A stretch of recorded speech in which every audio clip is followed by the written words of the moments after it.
Abandono de plantão é crime, eu não tenho medo do médico achar ruim a minha fiscalização, não. Então eu não aceito. Mas hoje nós somos vereadores do mesmo tamanho. Opa, tudo bom? Prazer.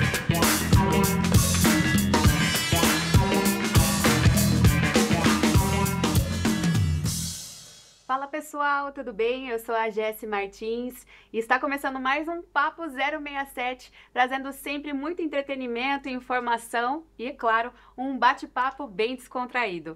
E hoje o nosso convidado é para lá de especial, dispensa também apresentações, é vereador e secretário da Juventude, ele que também é publicitário, então a gente também traz aqui algumas curiosidades sobre a nossa personalidade de hoje, que é ele, Maicon Nogueira. Seja muito bem-vindo ao Papo 67. Obrigado, Jessi, pelo convite, pelo carinho, obrigado pela oportunidade de falar um pouco sobre o nosso trabalho, sobre a vida pessoal e sobre detalhes, né? Eu não lembrava que eu era publicitário também, uma das minhas formações. Quase companheiros de profissão, né? A gente está na comunicação. Já entendi o engajamento dele nas redes sociais. Bom, e a gente fala também sobre essa proximidade em relação à população, que você criou o gabinete online, que é realmente para escutar a população. Como é que tem sido essa proximidade? Muita reclamação? Como é que vocês direcionam esse trabalho com a população?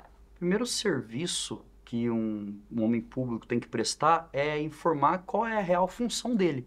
Então, o vereador é alguém que é o elo entre a população e o poder público municipal. Então, uma demanda do bairro, uma demanda de algum direito que não chega na vida daquela pessoa, o vereador é como se fosse o grande fiscal do serviço público, se está acontecendo ou não, se está sendo executado ou não. Uma das grandes atribuições do vereador. E eu criei o gabinete online porque, no meu tempo, eu já fui presidente de bairro, eu tinha que fazer um ofício para pedir uma troca de uma lâmpada, pegar ônibus, ir na prefeitura, protocolar esse ofício e torcer para que alguém me ligasse ou me mandasse um sinal de fumaça falando sobre a possibilidade de trocar a lâmpada ou não. Hoje em dia as coisas melhoraram do ponto de vista da comunicação entre as instituições e muitos políticos ficaram para trás. Então, eu criei o Gabinete Online, que é um link que as pessoas acessam no meu perfil e elas têm acesso direto ao meu sistema de protocolos de documentos. Vou dar um exemplo. Mas como é que funciona? Você está andando numa rua, você vê um buraco que é perigoso, uma moto se acidentar, uma pessoa cair, você tira uma foto, aliás, você clica no Gabinete Online, Maicon Nogueira, abre o espaço para você tirar a foto. Você tira a foto, isso vira um documento. Ao mesmo tempo que você me comunicou que você precisa da atuação do vereador, uma secretaria, no caso é a Secretaria de Obras, é comunicada. A Secretaria de Obras me manda um protocolo e eu te mando no teu WhatsApp o protocolo, porque existe um prazo para eles darem uma resposta sobre a urgência, qual é o prazo que eles podem cumprir determinado serviço. Então, quando a gente cria isso, a gente amplia a possibilidade da pessoa no bairro, lá na periferia, acessar um vereador. Não mandando uma mensagem para saber se o vereador vai responder ou a assessoria vai responder, mas ele é vereador no meu lugar, porque quando ele manda uma mensagem para a secretaria, ele está mandando em meu nome. Então eu não preciso divulgar isso para quem votou em mim, isso tá para qualquer pessoa. Você votou em outro vereador, você pode utilizar o meu serviço de gabinete para protocolar os seus pedidos. E a gente tem mais de 3.000 acessos aí em 40 dias, quer dizer que está funcionando. Está funcionando. Bom, e a gente fala um pouco mais também sobre essa questão do trabalho mesmo, né? De colocar a mão na massa. E um desses trabalhos que você tem feito é em relação às visitas às unidades de saúde, que tem gerado um pouco de polêmica, o pessoal falando sobre a questão da abordagem e tudo mais. Como é que está essa situação? Eu queria estar discutindo projetos de médio e longo prazo, coisas que vão realmente mudar a nossa realidade da educação, nossa realidade da mobilidade urbana, mas tem coisa que é incêndio. Como é que você vai discutir mobilidade urbana com pessoas numa fila de um posto de saúde, doentes sem atendimento ou atendimento precário? Então, boa parte da minha agenda parlamentar está na função de fiscalizar as unidades de saúde. E eu tenho encontrado muitas inconsistências. Muitas vezes essas inconsistências estão no ponto de vista da gestão daquela unidade, mas também está ali na precarização da relação do servidor público com a população.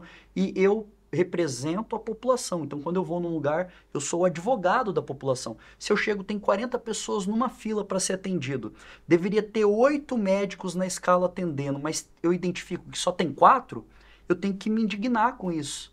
porque a fila continua extensa, muitas pessoas vão embora sem o atendimento. Quando é troca de plantão, o plantonista sai antes, o que chega atrasado, tem um lapso ali no final da tarde entre o atendimento de um plantonista e outro. São desafios que não são de agora, são desafios de todas as grandes cidades, e o mínimo que eu tenho que fazer é chegar numa unidade, perguntar para o gerente por que está daquela maneira, e se o médico não estiver, como eu já identifiquei em várias oportunidades, eu pedir para um responsável ligar para esse médico, pedir para ele voltar, porque se eu identificar abandono de plantão é crime, já tenho protocolos junto ao Ministério Público, ao Conselho Regional de Medicina, eu não tenho medo do médico achar ruim a minha fiscalização, não. Ele pode achar ruim, eu estou ali para representar aquele que está sofrendo, esperando atendimento e muitas vezes não é atendido. Também, bem como também trabalho para fazer a fiscalização em relação à falta de insumos, à falta de condições de trabalho desses profissionais. Votei projeto que aumentou o salário de médico concursado em Campo Grande. Eu não tenho medo de discutir o problema da saúde na capital. Pode ser que uma categoria ou outra se sinta prejudicada com o meu serviço de fiscalização, mas eu estou fazendo aquilo que as pessoas esperam que um parlamentar faça, que é estar junto dela num dia difícil. Não, com certeza. E ele não tem medo mesmo. Inclusive, outro assunto que a gente não pode deixar de falar é em relação à CPI do consórcio Guaicurus, né, que a gente está acompanhando os desdobramentos dessa situação também. E a gente quer saber como é que está a relação com o ex-prefeito, Marquinhos Trade, agora seu colega, né, também da Câmara. Ele foi os bastidores, foi como meu é que você patrão, pode né, ele foi meu chefe, chefe político Sim. e chefe dentro do executivo, porque eu fui secretário municipal no período que ele foi prefeito, mas hoje nós somos vereadores do mesmo tamanho. Ele pode ter tido mais votos do que eu, mas o meu voto ali na urna da Câmara para aprovar um projeto não vale o mesmo que o dele. E eu não me intimido com o fato dele ter sido meu chefe, e pelo contrário, tenho muito respeito, agradeço a oportunidade que ele me deu, mas também tenho a personalidade de colocar minhas posições quando eu discordo dele.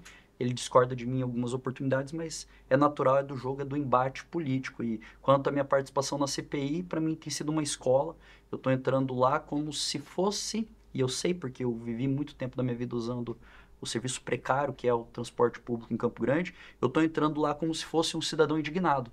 Então eu não aceito chegar um diretor de uma agência que deveria multar o consórcio pela falta de número de ônibus, pelos ônibus antigos na frota, eu não aceito a resposta de, olha, mandei uma advertência. Não é uma advertência. Se o contrato prevê que você pode multar o consórcio, por que não multou? Eu não consigo ter a paciência que muitos políticos têm em relação a muitos dos problemas. Eu sou muito até emotivo e até fico, às vezes, faço umas falas mais contundentes, porque eu não aceito natural uma empresa que fatura alto oferecendo um serviço tão precário. Então, eu estou ali representando na essência as pessoas.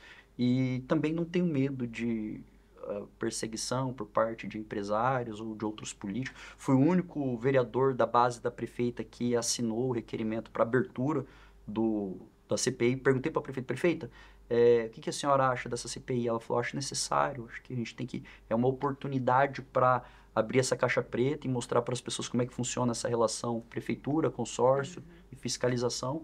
E doa quem doer, não tenho compromisso com o partido ou grupo político. Meu compromisso é com as pessoas. Sim, em relação a esse assunto também houve a situação, né, do ex-diretor da Getran, Giannini, né? Exatamente. Que também trabalhou lá no consórcio e agora veio à tona essa situação. A gente situação. já identificou dentro da CPI algumas inconsistências, incongruências e até a possibilidade de discutir prevaricação. O que é prevaricação? É você abrir mão de fazer um serviço que é público em detrimento, em face do benefício de uma pessoa ou de uma empresa. E a gente descobriu que o ex-prefeito Marquinhos contratou para ser secretário, diretor-presidente da Getran, um ex-funcionário do consórcio. Como que você contrata um ex-funcionário de uma empresa para fiscalizar essa empresa? É, no mínimo, incongruente. A gente vai ter oportunidade, já apresentei um protocolo requerendo a presença do Marquinhos Trade na CPI, não na condição de participante, mas na condição de testemunha, sob o crivo de dizer apenas a verdade, para que ele dê explicações do período que ele teve na prefeitura, o que ele fez para melhorar o transporte, porque a gente vê a precarização ao longo dos anos. Certo, agora vamos mudar um pouquinho de assunto, né, gente? Vamos falar da Secretaria da Juventude, onde você fez muitos trabalhos importantes, e a gente também quer falar sobre essa questão de legado, né? Algum projeto, assim, que marcou, que você acha que foi muito... Todos são importantes, né, claro, mas um que você fala assim, esse aqui eu tô bem orgulhoso. Cursinho preparatório para o Enem. São vários projetos que a gente cuidou ali de saúde emocional de jovens, que a gente recebeu relatos de jovens com ideação suicida e agradecendo, voltando. Pai e mãe voltando. Eu recebi bolo, chipa, eu recebi presente de mãe que chegou em mim, gente que eu nem conhecia, e falava, olha, meu filho participou de uma atividade aqui, tá tendo um serviço prestado por vocês aqui com um psicólogo, e eu recuperei a dignidade do meu lar, porque meu filho usava droga, e agora tá trabalhando, tá namorando, são várias coisas que eu não... São mais importantes que o meu mandato, são mais importantes do que as minhas formações. Se eu saísse hoje da vida pública, eu sairia com a consciência tranquila de que em todos os momentos que eu tive a oportunidade de ajudar alguém, claro, cercado de pessoas capacitadas, eu consegui ajudar. Mas tem o cursinho preparatório para o Enem, que a gente criou assim, de uma maneira também muito precária, com voluntários, e foi crescendo. E nos últimos anos a gente atendeu aí quase 4.000 jovens com cursinho preparatório para o Enem, gratuito pela prefeitura, porque o governo do estado não oferece esse cursinho na modalidade presencial, e nós fazíamos isso dentro da Secretaria da Juventude. E o relato de pessoas que fizeram uma transição de carreira, não se encontravam, estou falando pessoas de 30, 40 anos, que voltaram a sentar num banco de escola, no caso da Secretaria da Juventude, se prepararam e hoje estão formados, estão fazendo cursos, estão fazendo graduações. Isso é outra coisa fantástica que a gente fez lá, e eu sinto saudade e luto para que isso não acabe em Campo Grande. Vou fiscalizar muito para que os trabalhos da Secretaria da Juventude nunca diminuam. Está passando por uma transição, a gente respeita, mas eu estou contando os minutos para entrar nessa pauta da política de juventude e cobrar que essa secretaria continue crescendo e nunca diminua. Essa era a nossa próxima pergunta, inclusive, porque rolou, né, a situação de um possível fechamento. Sim. Você foi lá pessoalmente conversar com a prefeita? O que você pode contar pra gente? Eu protestei, fui na Câmara e não estive ao lado dos vereadores que aprovaram. O que aconteceu, para as pessoas entenderem? Antes a secretaria era uma secretaria municipal da juventude. Certo. Ela tinha um orçamento próprio. Era o menor orçamento, mas era a secretaria que mais dava resultado pelo custo-investimento. Tanto é que foi a única secretaria que fez um vereador. Eu fui candidato a vereador, fui eleito. Outras secretarias com um orçamento bilionário tiveram candidato e não venceram a eleição. Mas, fora essa parte política, houve e eu compreendo que a prefeita precisou fazer um reenquadramento da sua estrutura administrativa e tirou a autonomia financeira da Secretaria da Juventude, colocando ela como uma secretaria executiva dentro da Secretaria de Governo. Você, na verdade, tira o status de secretaria, coloca com uma pasta menor, mas a promessa foi de que não se diminuiriam os serviços. E a gente está acompanhando, a secretaria está em atividade, está com um espaço privilegiado, é o mesmo prédio. Então, eu compreendo a necessidade da prefeita de reduzir o custeio, mas também quero ajudar a promover a política de juventude agora como vereador, sendo um bom fiscal. Muito bem. E agora a gente chega naquele momento que a gente adora, né? O nosso bate-bola. Eu pergunto, você responde, se quiser falar na lata e pronto, se quiser falar um pouquinho mais sobre o assunto, pode ser? Pode ser. Com quem você jamais subiria no palanque? Nossa, eu nunca pensei nisso, mas eu não subiria num palanque de quem defende o aborto. Eu não... Tem pessoas que defendem o aborto, eu sou pró-vida em qualquer circunstância. Até defendo prisão perpétua, mas... O aborto, gente que defende o aborto ou a descriminalização do uso de drogas, assim, são pessoas que eu acho que prestam um desserviço dentro da política. Suas maiores inspirações no cenário político? Outra pergunta difícil. São raras as pessoas. Pode ser gente que já morreu? Claro.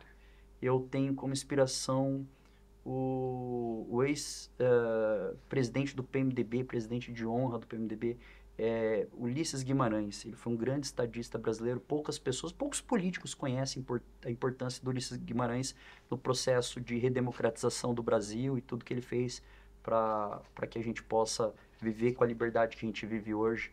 Eu não tenho muitas referências dentro da política, não. Um político como referência é Ulisses. Eu sou cientista político de formação, estudei ciências políticas na Universidade Federal, e eu tenho um professor falecido que, para mim, é a maior referência de moralidade dentro do serviço público. O professor David Tauro foi meu orientador de monografia, e ele é um indiano que foi radicado na França, vem de uma família muito humilde, estudou nas melhores universidades do mundo e se aposentou dando aula aqui na Universidade Federal. Tive a oportunidade de ser aluno dele e o professor David marcou muito a minha consciência de cidadão. E agora, quais são as lideranças locais que você mais respeita? Senadora Tereza Cristina, tem um carinho, uma admiração, um respeito muito grande por ela, por tudo que ela constrói na trajetória dela. Ela não entrou nova na vida pública, ela já entrou com muita experiência, mas tem um respeito aqui na cidade, no estado e no país que é incrível. Ela e a prefeita Adriane Lopes. Eu acho que a prefeita venceu muitos dos medos que ela mesma tinha em relação à política, venceu uma eleição muito difícil, e por ser mulher e enfrentar o preconceito que ela enfrenta, tendo que tomar medidas duras em relação à administração, e está sempre com muita fé, sempre otimista. A senadora Tereza e a prefeita Adriane são minhas duas referências na vida pública atual. Certo. Já tive outros. Imagino. Tem uma Para não ser injusto, tenho uma admiração muito grande pelo Dr. André Putinelli, por tudo que ele contribuiu na história da nossa política local. Para não ser injusto, eu queria citá-lo também. Certo. Bom, e como que você define esses primeiros meses da gestão municipal? Você pode ser sincero com a gente? Então, só um bate-papo bem tranquilo aqui. Muito difícil. Ninguém está querendo tampar o sol com a peneira. Existem muitos desafios. Uma cidade que tem uma malha asfáltica comprometida, um asfalto que foi feito há 30, 35 anos atrás. E vou pegar o exemplo do asfalto. Eu já tive conversa franca com a prefeita, Michael, sou perfeccionista. O que nós não podemos é ter empresas cobrando caro um serviço de tapa-buraco num período onde vai chover e vai abrir novamente esse buraco. Eu sei que as chuvas estão intensas. Em Campo Grande nunca choveu no primeiro trimestre o tanto de chuva que caiu esse ano em Campo Grande, mas eu tenho certeza que agora com a estiagem, a malha asfáltica vai ser recuperada e a gente vai recuperar essa possibilidade de limpar os canteiros, de tampar esses buracos, vai diminuir essa síndrome respiratória que estão superlotando os postos e os nossos leitos, que aqui em Campo Grande, em várias capitais, estão adotando decretos para contingenciamento, para melhorar a saúde. Isso vai passar e as coisas boas vão acontecer também. São momentos difíceis e eu sou um vereador que estou lá para dar apoio para os bons projetos que o Executivo manda. Com certeza. Sem fazer sensacionalismo. Tem vereador que só gosta de falar mal. Tem um monte de gente que gosta de falar mal e não propõe nada de melhoria. Então, esse não é o meu perfil também. Certo. Bom, agora estamos no mês de maio, né? Nós temos ações importantes acontecendo em relação à conscientização, à exploração sexual de crianças, ao abuso também. Eu que sou mãe, a gente se preocupa muito. É um assunto que tem que estar sempre em pauta, que as pessoas precisam ser informadas, falar sobre isso, né? Abrir diálogo com as famílias. E como é que está sendo essa ação nesse mês? É um mês muito focado na conscientização de que de cada 100 casos registrados de abuso no Brasil, 80 são contra crianças.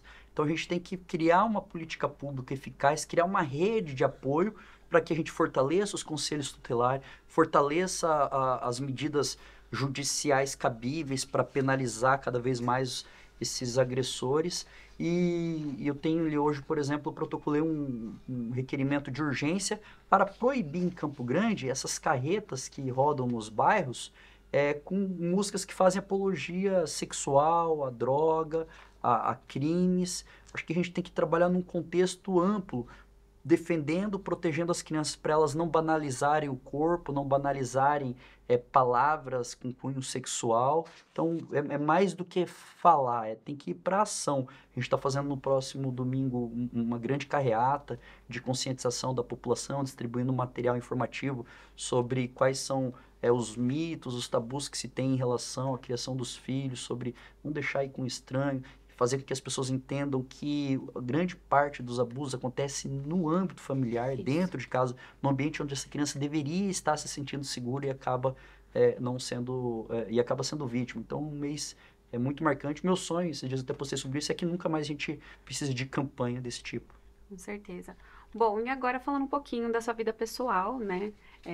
Você tem filhos, tem a sua vida, mas como que é essa correria? Porque a gente fica pensando, né? 1001 compromissos e viagens a trabalho e tá sempre preocupado. A questão também do pessoal, da população ter acesso a você para apresentar uma pauta, né? Buscar a solução. Responder no WhatsApp meia-noite. Como é que fica essa situação em casa? Sua esposa vai ficar maluca. Muita compreensão por parte da minha esposa e dos meus filhos.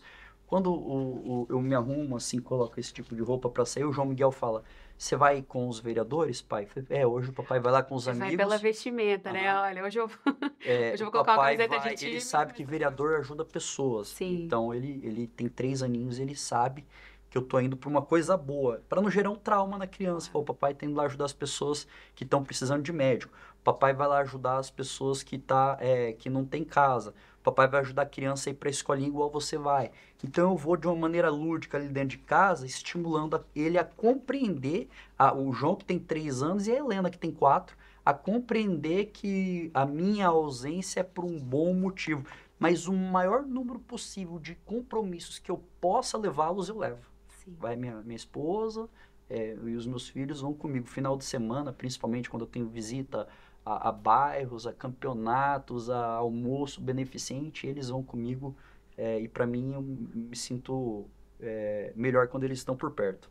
Hoje eu estava pensando em colocar uma roupinha no João Miguel e levar comigo para a sessão, só que não ia ter quem ajudasse a cuidar, porque a Karina trabalha de manhã também, ele é doido para sair comigo para ir para a Câmara de Vereadores. Eu levei eles poucas vezes. Para a entrevista também da próxima vez. Ele vai se dar muito bem.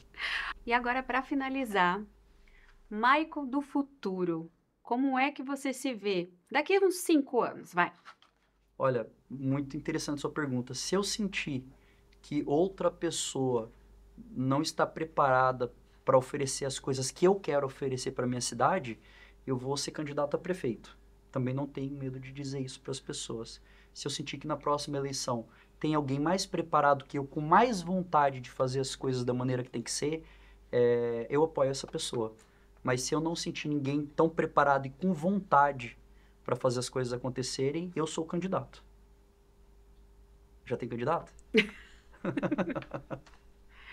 Michael, eu quero agradecer a sua presença aqui no Papo 67, né? Trazendo assuntos importantes, outros tão leves, para as pessoas também conhecerem um pouco de você. Muito obrigada. Eu que agradeço a oportunidade, sigo à disposição. Quem quiser falar comigo pode me procurar no WhatsApp, 99211 3962, é o meu WhatsApp pessoal. Quem quiser falar sobre alguma demanda... Já vou anotar também aqui, tem umas demandas. Manda lá. Buraco, semáforo sem funcionar, de domingo a domingo. Tá certo. Muito obrigada mais uma vez. E a gente encerra o nosso Papo 67 de hoje. Até a próxima. Mas eu quero polemizar. E daqui 2 anos? Tem eleição para deputado estadual ou federal, né? O partido entender que pode me dar esse espaço. Política é a arte de ocupar os espaços. Eu serei o candidato.